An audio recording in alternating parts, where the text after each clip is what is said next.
فیہ لیلۃ خیر من الف شہر، ایسا مہینہ کہ جس میں ایک رات ہے جو 1000 مہینوں کی عبادت سے بھی زیادہ افضل ہے۔ شہر جعل اللہ صیامہ فریضہ، ایک ایسا مہینہ جس کے روزے کو اللہ رب العزت نے فرض فرمایا، وقیام لیلہ تطوعا، اور رات کے قیام کو اللہ نے اپنے قرب کا ذریعہ بنایا۔ من تقرب فیہ بخصلۃ من الخیر کان کمن ادى فریضۃ فیما سوا، جس نے رمضان میں نفل عمل کیا ایسے اجر ملے گا جیسے رمضان کے علاوہ اس نے کسی فرض کے اوپر عمل کیا تھا۔ ومن ادى فریضۃ فیہ کان کمن ادى 70 فریضۃ فیما سوا، جس نے ایک فرض پر عمل کیا اس کو 70 فرض جو غیر رمضان میں ہوتے ہیں اس کے برابر اجر عطا کیے جاتے ہیں۔ یہاں سے معلوم ہوا کہ اللہ رب العزت رمضان مبارک میں انسان کے اعمال کا ریٹ 70 گنا بڑھا دیتے ہیں، ملٹیپلائی۔ ایک ایک عمل کو دنیا ریٹ انکریز کرتی ہے تو 10% اور 20%، 10واں حصہ 20واں حصہ، اللہ تعالیٰ ریٹ بڑھاتے ہیں تو کیا 70 گنا، 70 سے ضرب دے دی، اس لیے کہ وہ شہنشاہ حقیقی ہے، وہ اپنے بندوں کو اتنا اجر دینا چاہتا ہے کہ ان کے گناہوں کی ظلمتیں ختم ہو جائیں۔ تو ایسے وقت میں ہمیں بھی چاہیے کہ ہم اپنے اعمال اللہ رب العزت کے حضور پیش کریں۔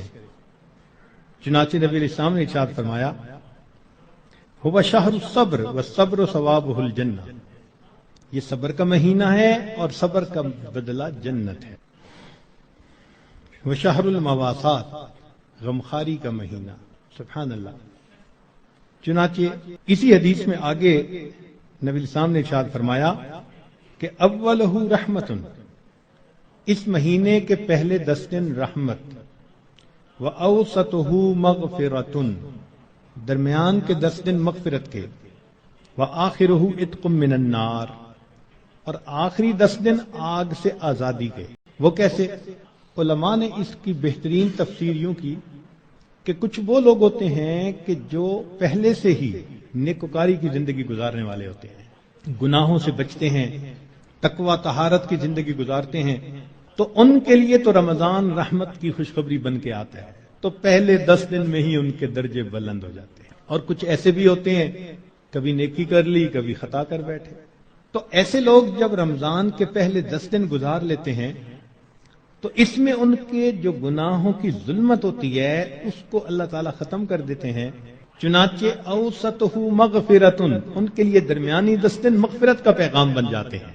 اور کچھ بہت زیادہ غفلت میں رہنے والے، اگر 10 دن سے ان کا کام نہیں بنا تو 20 دن سے ان کا کام بن جاتا ہے۔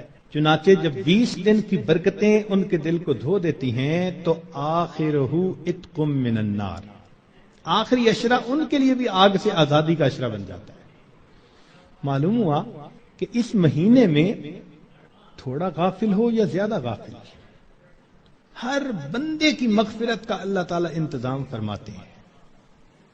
ہاں، بندے کو خود کوشش کرنی چاہیے۔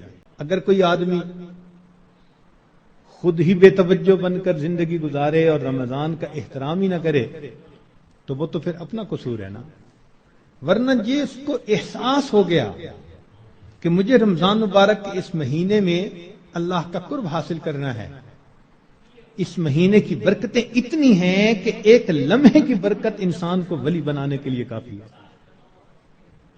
امام ربانی مجدد ثانی رحمۃ اللہ فرماتے ہیں مکتوبات میں کہ اے کاش پورے سال کی برکتوں کو رمضان المبارک کی برکتوں کے ساتھ وہ نسبت ہوتی جو ایک دریا کو سمندر کے ساتھ ہوتی ہے، مگر وہ بھی نہیں ہے۔ اس مہینے کی برکتیں اتنی زیادہ ہیں، اللہ اکبر کبیرہ۔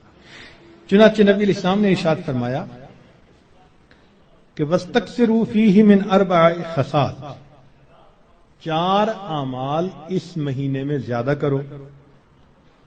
خصلتین تردون بہما ربکم وخصلتین لا غناء بکم عنہما، 2 عمل تو ایسے ہیں کہ جن سے تم اپنے رب کو راضی کرو،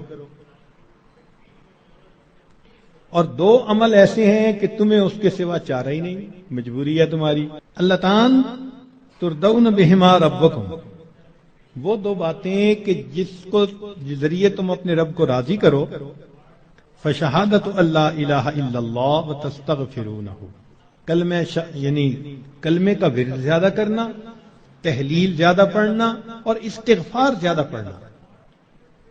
یہ 2 عمل اس مہینے میں خاص طور پر زیادہ کرنے کی ضرورت ہے، کیونکہ اللہ کے پیارے حبیب صلی اللہ علیہ وسلم نے ارشاد فرمایا، لہذا اس بات کی اہمیت دل میں اچھی طرح بٹھانی چاہیے۔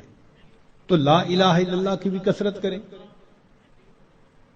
کم از کم چند 100 مرتبہ دن میں پڑھ لیا کریں، اور ہمت والے تو 1000 دفعہ 2000۔ ایسے لوگ ہیں ہر دن میں رمضان کے 10,000 مرتبہ تحلیل پڑھتے ہیں۔ اس وقت ایسے لوگ ہیں رمضان المبارک کے ہر دن میں ایک قرآن مجید کی تلاوت مکمل کرتے ہیں۔ نوجوان ہیں، کما رہے ہیں، وقت تو ایک جیسا ہے ہمارا بھی اور ان کا بھی، لیکن انہوں نے یہ محسوس کر لیا کہ اس وقت میں ہم نے اللہ کو راضی کر کے ہٹنا ہے، ان کے لیے یہ سارے کام آسان۔ تو ہم چلو چند 100 دفعہ یا 1000 دفعہ ہی لا الہ الا اللہ کا ورد کر لیا کریں، اور اگر چلتے پھرتے عادت ڈال لیں تو سبحان اللہ کئی 1000 مرتبہ کرنا بھی آسان ہے۔ اور ہمارے اکابر سبحان اللہ، وہاں سینکڑوں اور ہزاروں کی بات نہیں ہوتی تھی، اور لاکھوں کی بھی بات نہیں ہوتی تھی، کروڑوں کی بھی بات نہیں ہوتی تھی، کروڑوں مرتبہ سے زیادہ دل کے اوپر لا الہ الا اللہ کی ضرب لگتی تھی، کروڑوں مرتبہ سے زیادہ۔ دل کے اوپر کتنا نور ہوتا ہوگا، اللہ اکبر کبیرہ۔ اور استغفار کی کثرت کریں۔ اور 2 چیزیں جس کی ہمیں ضرورت ہے، ایک اللہ رب العزت سے جنت مانگیں اور جہنم سے اللہ تعالی سے پناہ مانگیں۔ تو اس مہینے میں یہ دعا مانگنی چاہیے، اللہم انی اسألک الجنہ واعوذ بک من النار، اے اللہ میں جنت کا سوال کرتا ہوں اور جہنم سے اے اللہ میں پناہ مانگتا ہوں۔ چنانچہ رمضان مبارک کا اکرام کیسے کیا جائے، اس کو بھی تھوڑا تفصیل سے بتا دیں۔ جو احترام کرنے والے ہیں وہ تو رمضان سے 2 مہینے پہلے سے ہی دعائیں مانگنی شروع کر دیتے ہیں، رمضان سے پہلے ہی گناہوں کو توبہ کر کے باطن کا غسل کر لیتے ہیں، اور پھر رمضان خوب اچھے انداز سے گزارتے ہیں۔ لیکن اب آخری عشرہ رہ گیا، اس آخری عشرے میں ہم گناہوں سے اس طرح بچیں جیسے احرام کی حالت میں حاجی محرم گناہوں سے بچا کرتا ہے۔ جو لوگ حج پر گئے ہیں نا، عمرہ پر، ان کو اچھی طرح اندازہ ہے کہ جب احرام باندھ لیتا ہے تو بالکل کیفیت ہی اور ہو جاتی ہے، پھر جنایات سے بہت بچنے کی کوشش ہوتی ہے، ہر وقت یہ احساس رہتا ہے میں محرم ہوں، احرام باندھا ہوا ہے، بالکل رمضان گزارتے ہوئے وہی کیفیت ہو، انا صائم، میں روزہ دار ہوں، رمضان کا مہینہ ہے، مجھے اس میں کوئی گناہ نہیں کرنا۔ چلتے پھرتے لا الہ الا اللہ کا ورد رکھیں، اور کبھی کبھی پورا کلمہ بھی پڑھیں، لا الہ الا اللہ محمد الرسول اللہ۔ جتنا ممکن ہو سکے قرآن مجید کی تلاوت کریں، حتیٰ کہ 2-3 منٹ بھی اگر خالی ہیں تو اس کو خالی نہ گزرنے دیں، قرآن پاک دیکھ کر پڑھ لیں، اور اگر قرآن پاک پاس نہیں یا وضو نہیں تو جو صورتیں یاد ہیں کم از کم وہی پڑھ لیں۔ حسب استطاعت رمضان مبارک میں صدقہ و خیرات زیادہ کریں۔ سیدہ عائشہ صدیقہ رضی اللہ عنہا فرماتی ہیں کہ نبی علیہ الصلوۃ والسلام رمضان مبارک میں اپنے دونوں ہاتھ صدقے لیے کھول دیا کرتے تھے، جیسے تیز ہوا چلتی ہے اس طرح نبی علیہ الصلوۃ والسلام صدقہ، پانی اللہ کے راز پانی کی طرح پیسہ بہا دیتے تھے۔ تو صدقہ و خیرات زیادہ کرنا، وعظ و نصیحت کی محفل میں روز بیٹھیں، کہیں فجر کے بعد ہوتی ہے، کہیں تراویح کے بعد ہوتی ہے، اور آخری عشرے کا سنت اعتکاف اگر نصیب ہو تو سبحان اللہ۔